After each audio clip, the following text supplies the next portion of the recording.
What is up, YouTube? We are back at it today. A little late, Missed the Thursday night game, but it's the time of year we're seeing family, we're seeing friends. It's hard. It's hard to do everything at once. So this video is gonna be a little different. We are still covering the Week 15 NFL stuff. We're gonna predict it. I'm gonna start off by recapping Thursday night football, and then rolling right into my predictions. Since there's no college football this week, that will be out next week. So if you're new around here, welcome to the Fumble Pod. I'm your host, Dalton Lee. And let's just get right on into it. We got a lot to talk about, a lot to go over. So, Thursday, we had Falcons traveling to Tampa to play the Bucks. Falcons have already been eliminated from the postseason. Bucks are trying to hold on to any chance of winning the division. And the Falcons are able to come back and win this game 29-28. At one point, the Bucks were up 28-14. But they just let the Falcons hang around and hang around and hang around. And all of a sudden, Big Kirko shows up. Kirk Cousins had a pretty good day. 30 44, 370 yards, 3 tuts, no turnovers. Bijan had a pretty good day. Kyle Pitts had all 3 touchdowns, 166 yards on 11 catches. Never in my life have I ever seen him do this in the NFL. And now he can, which is crazy because they're what, three games away from him being a free agent. He's getting after that bag. He is getting after that bag. But honestly, Falcons offense played pretty good. Played really good. They played good. The Bucks defense was pretty bad too. You had a bit of both going on.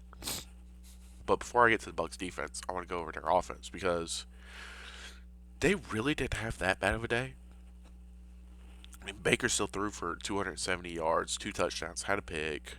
They had a decent running attack. They were averaging 4 yards a carry. Mike Evans had a huge day, 6 catches, 132 yards. Buka had a decent game. McMillan, I mean, all the guys were getting involved. Their only issue is that they just, again, when they had opportunities to put their foot down, they just didn't. They just didn't, and that's kind of on the defense. I only got to see the last drive of the game live. I had to go back and rewatch it all. But throughout the night, it was just, Kirko was in a rhythm. It was just the fact of, bad penalties were killing drives early. Had to punt. They get to the last drive, have a couple bad penalties, a couple miscues. It's 3rd and 28 with like a minute left in the game. And then all of a sudden it's 4th and 14. They're able to convert and get in field goal range, kick the game winner. How? How do you let that happen? How? If you're Todd Bowles, the supposed defensive mastermind, how do you allow that? At home, in your home stadium, knowing that if you lose this game and then lose next week, you lose the division. Potentially. If the Panthers win this week and next week, you lose the division. How do you let this happen? How do you blow a 14-point lead at home in the fourth quarter? I don't get it. I do not get it for a minute. I don't. I just. I'm glad I didn't predict the game because, again, I would have picked the Bucks to win. Even though I wanted the Falcons to win, I would have said the Bucks were going to win. The Bucks are better. But they truly have not played good since late September, mid to late September. Maybe early October was the last time they put together a complete game and looked good. It's just been downhill for them. I don't. It's a bit of everything. Defense hasn't been great. The offense at times has been very up and down. It's just a mix of everything. I don't know what they can do at this point, except just be more aggressive on offense.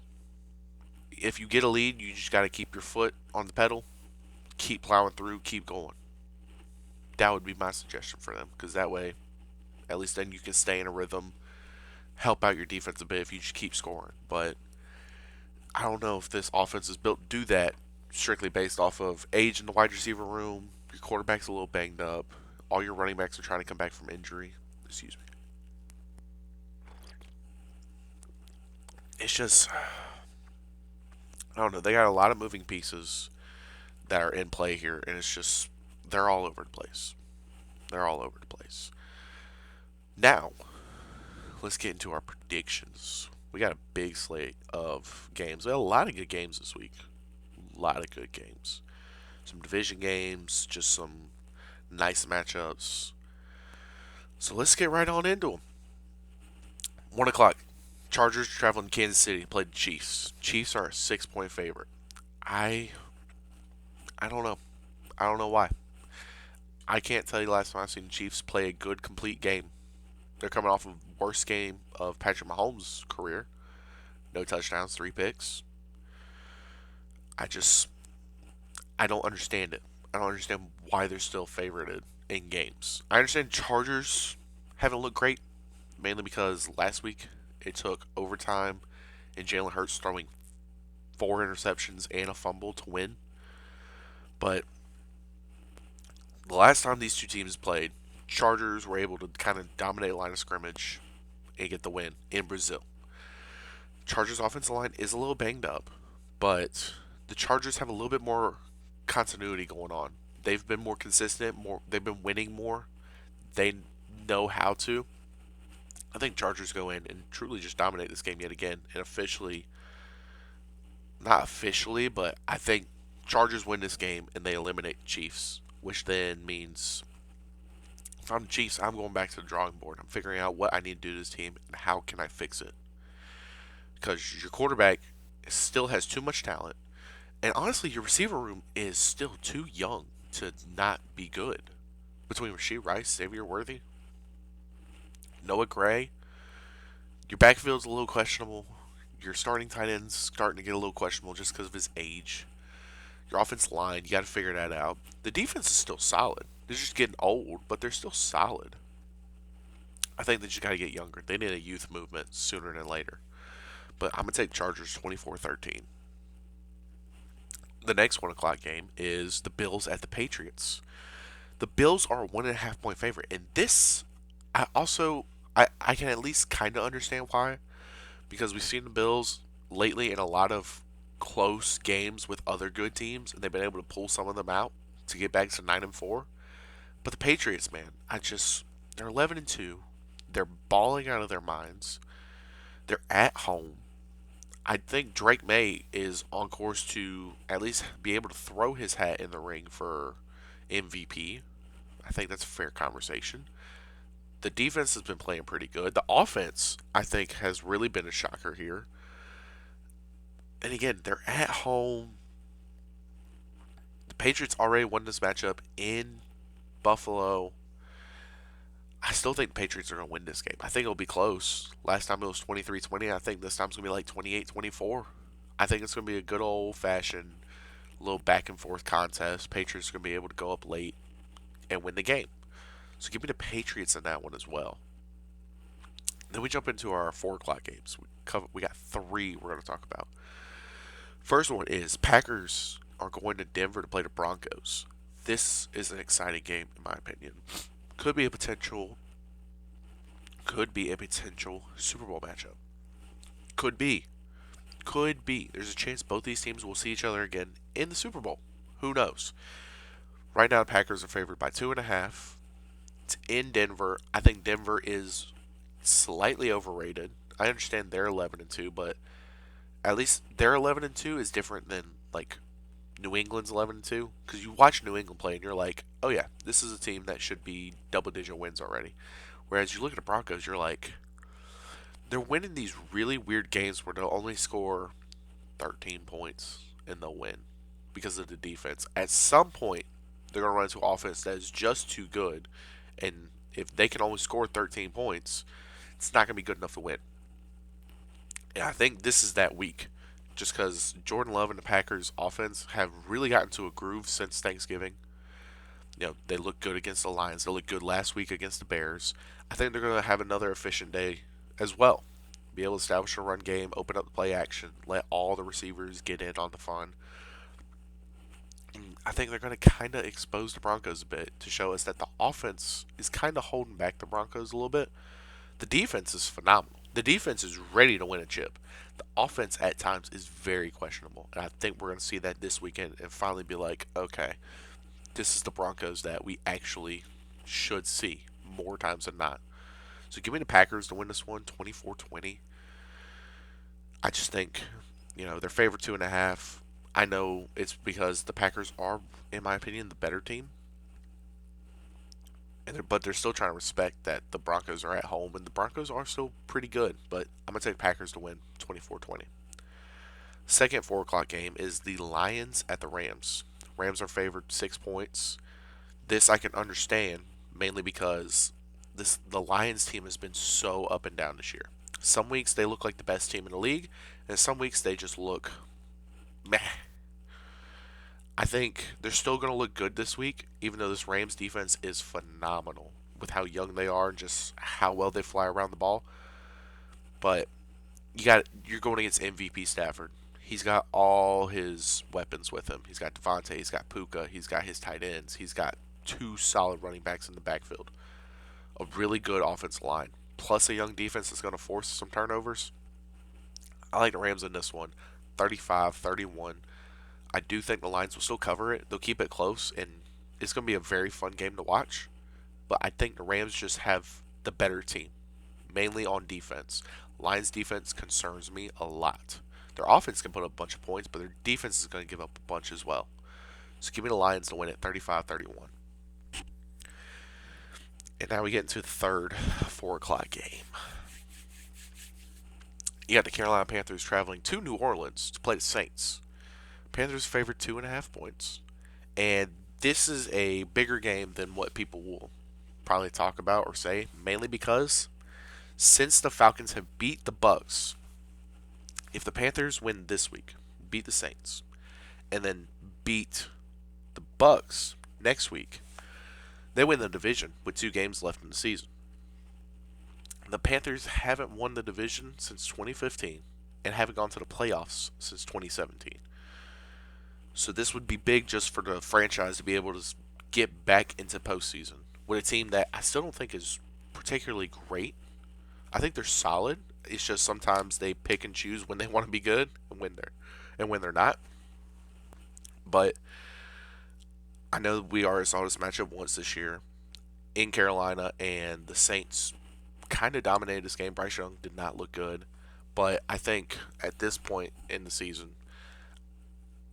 coming off of that Rams game and then going on to a bye, the Panthers are healthy, fully healthy outside of guys that are on IR, but everybody's back, full participants in practice all week. I think the Panthers are going to win the game and put themselves in a position to where they just got to win one game over the Bucks. That's all they'll have to do. If they can win one of the 2 games against the Buccaneers, they're going to the playoffs. So give me the Panthers to win this week, 24-17. Put themselves in a position to win the division. And it's kind of crazy to say the Panthers are playing meaningful football in December. Been a long time since any Panthers fan could say that. I'm ecstatic. Then we're getting to our Sunday night football matchup. We have the Vikings playing the Cowboys in Dallas. Cowboys are 5.5 point favorites, and I think 5.5 is a little low, just because the Cowboys have been playing really good as of late, and the Vikings, I understand they're coming off of a really good game against the Washington Commanders, but I don't think that's a good way to gauge how good your team is, just because Washington really is not that good this year. I think J.J. McCarthy is going to have a tough night. I think the Cowboys' offense is going to be able to score too much, and their defense is going to be too much for JJ. I think he's going to turn the ball over a couple times. He's going to get confused. He's going to get rattled, especially in Dallas. I like the Cowboys 28-17, just an utter domination type game. And, kind of end the Vikings season and possibly be able to put the Cowboys in a position to make a run, be able to run the table, and maybe win their division. The Cowboys have been on the up since trade deadline, and they've really shown that they are on the come up. And then we get our Monday Night Football matchup. We got the Dolphins traveling to Pittsburgh to play the Steelers. Steelers are favored by 3 points, and I think this is We see it a lot in college. We see trap games, and I kind of feel like this is one for the Steelers because coming off of a big emotional win, beating the Ravens last week, you won close. You're trying to hold on to the division. This Dolphins team has been hot as of late. I think they've won 4 straight now. They're 6-7. So I think they're trying to be able to put themselves in a position to come back and possibly make the postseason. And there's I think the Dolphins, with how their offense has been moving as of late, the defense has been playing a lot better. The offense, still able to have a nice little air raid going on, but they also got really good running game. I think the Dolphins are going to go into Pittsburgh and win. Pittsburgh's a little banged up. TJ Watt might not play. He's dealing with a collapsed lung.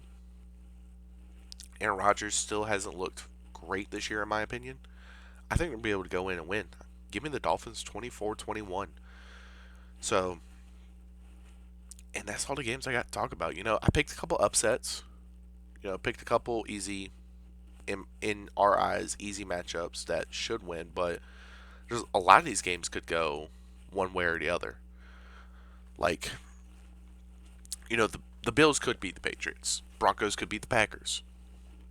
Chiefs, in theory, could still beat the Chargers.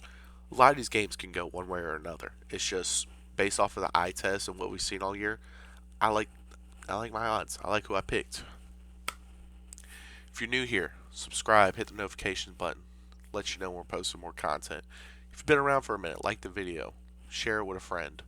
Leave a comment down below if there's a game that like something in, whether it's the points, over unders. You let me know. Try to get down there and mingle with everybody. But until next time, deuces.